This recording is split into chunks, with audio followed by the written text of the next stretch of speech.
Current affair आउ गोटे नुआ भिडियो रे आज आम 2024 मसीहार फास्ट इन इंडिया विषय आलोचना करिया। तेणु एग्जाम पाई मोस्ट इम्पोर्टाट टॉपिक अटे यहाँ। तेणु भिडियो शेष पर्यंत देखु। ताले चलते आरंभ करिया। Which is North India first homeopathic college to be founded. ताले उत्तर भारतर प्रथम होमियोपैथिक कॉलेज केउठा स्थापन कराई ना काठुआ। देखो जम्मू काश्मीर काठुआ ठारे स्थापन कराई उत्तर भारतर प्रथम होमियोपैथिक कॉलेज। सेहीपरि where is India first ayurvedic cafe open. ताले भारतर प्रथम आयुर्वेदिक कैफ केउठार ओपन कराई ना दिल्ली ठारे। देखो यहाँ प्रथम आयुर्वेदिक कैफ भारतर जार नाम रखाई सोमा द आयुर्वेदिक किचेन। ताले एठी समस्त प्रकार आयुर्वेदिक रे प्रस्तुत खाद्य आपण माने पाइबे एठारे। Which is India first AI based film whose trailer launch recently गोटे आर्टिफिशियल इंटेलिजेंस बेस्ड फिल्म रो ट्रेलर लॉन्च होइछि जोटा कि भारतर प्रथम आर्टिफिशियल इंटेलिजेंस बेस्ड फिल्म अटे। तार ना कौन ना इराहा। देखो इराहा फिल्म भारतर प्रथम आर्टिफिशियल इंटेलिजेंस बेस्ड फिल्म अटे और यह director Shyam Bhattacharya. Which is fast Indian certified with ASI performance standard. ताले भारतर प्रथम कंपनी प्रथम एल्युमिनियम कंपनी जोटा कि कौन ना एएसआई परफॉर्मेंस सर्टिफिकेट पाई। ताले कोटा ना बाल्को। ताले बाल्को देखो Chhattisgarh best Bharat aluminium company. यहाँ छत्तीसगढ़ रे अवस्थित Chhattisgarh best Bharat aluminium company जोटा कि एआई सर्टिफिकेट प्रथम पाई। Where is India longest signature stay bridge Sudarshan bridge inaugurated. ताले भारतर सबटारू लॉन्गेस्ट केबल ब्रिज कोटा ना सुदर्शन ब्रिज। ताले एटा केउठार निर्माण कराई ना द्वारिका। मन रखु द्वारिका ठारे भारतर सबटारू लॉन्गेस्ट केबल ब्रिज जोटा एबे उद्घाटन कराई। तार नाम रखाई सुदर्शन ब्रिज। पूर्वर यार नाम थिला सिग्नेचर ब्रिज ताकू आउ थरे नुआ रूपे प्रस्तुत कराई। तार नाम रखा जाई सुदर्शन सेतु। एटा लॉन्गेस्ट केबल ब्रिज भारतर। Where is Adani group launched south Asia's longest ammunition and missile complex.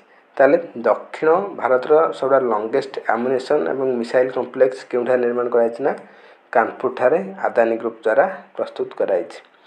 Where is India fast वैदिक क्लॉक फाउंडेड। ताले भारतर प्रथम वैदिक घंटा केउठा स्थापन कराई ना उज्जैन। देखो मध्य प्रदेश उज्जैन ठारे भारतर प्रथम वैदिक क्लॉक स्थापन करा जाई। What is the name of India fast septic tank cleaning robot. ताले भारतर प्रथम सेप्टिक टैंक क्लीनिंग रोबोट नाम कौन ना होमो सेफ ऑटो जार नाम एटा मुंबई आईआईटी मुंबई द्वारा प्रस्तुत करा जाइछि। Which state first railway station Rangpo railway station. ताले केउ राज्यर प्रथम रेलवे स्टेशन रूपे रांगपो रेलवे स्टेशन एवं उद्घाटन स्थापन हो जाइछि ना देखंतु सिक्किम। प्रथम थर पई सिक्किम को रेलवे संजोग एथर हो जाइछि एवं रेलवे प्रथम स्टेशन सिक्किम रो प्रथम रेलवे स्टेशन रूपे मान्यता पाइछि Rangpo railway station. Where is 120 feet high countries first copper clad biggest Bapu tower dedicated to father of nation. ताले केउठारे भारतर सबटारू तलेस्ट डेंगा कॉपर क्लाड बिगेस्ट स्थापन कराई ना पाटना बिहार पाटना ठारे स्थापन करा जाइछि। Where is India largest green hydrogen power plant founded.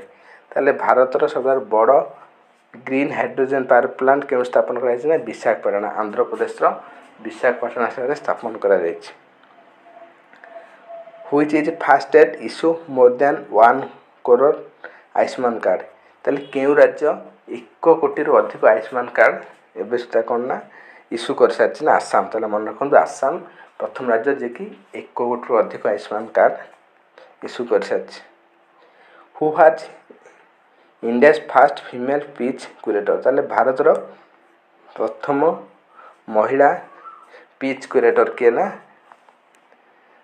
जानसीटा कल्याण भारत प्रथम महिला पिच क्यूरेटर मान्यता पाई।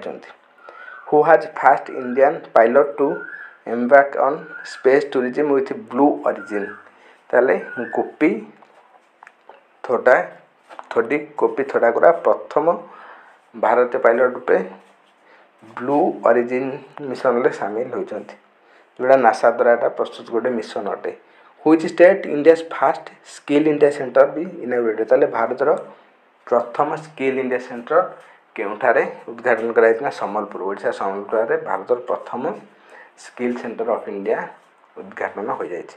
धन्यवाद फ्रेंड्स, से वीडियो नया वीडियो पाइबा हम चैनल को लाइक सब्सक्राइब शेयर करूँ। Thanks for watching, take care, bye bye.